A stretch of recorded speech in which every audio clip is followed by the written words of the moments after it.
इसवी सन 1861-62मध्ये मुंबई शहरात त्यावेळी जगन्नाथ शिरोडकर नावाचे एक धनिक ग्रस्त होते.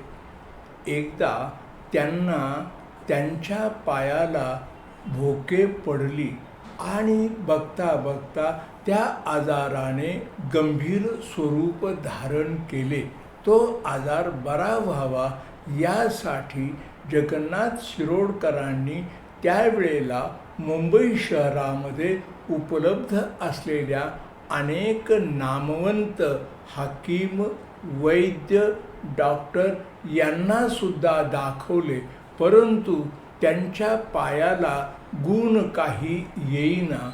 सरतेशेवटी त्यावेळेला मुंबईमध्ये प्रख्यात असलेल्या डॉक्टर भाऊ दाजी लाड यांनाही दाखवले, परंतु तेही त्या पायाच्या भोके पडलेल्या आजारावर उपाय करू शकले नाही. तेव्हा त्यावेळेला जे हॉस्पिटलच्या डॉक्टर हंटर आणि डॉक्टर फॅगर्टी ह्या दोन नामवंत डॉक्टरांना सुद्धा दाखवण्यात आले. त्या सर्वांचे एकंदर मत पडले की शिरोडकरांचा पाय हा ढोपरापासून तोडावा लागेल.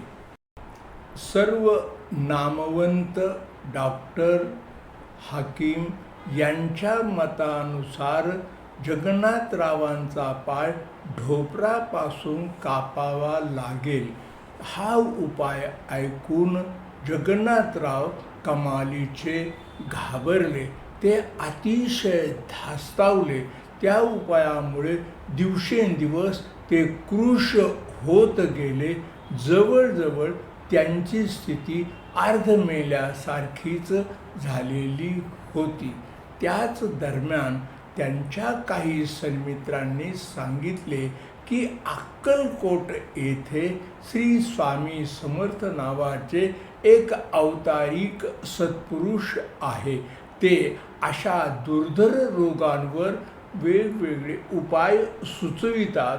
ते ऐकून जगन्नाथरावांना खूप दिलासा वाटला.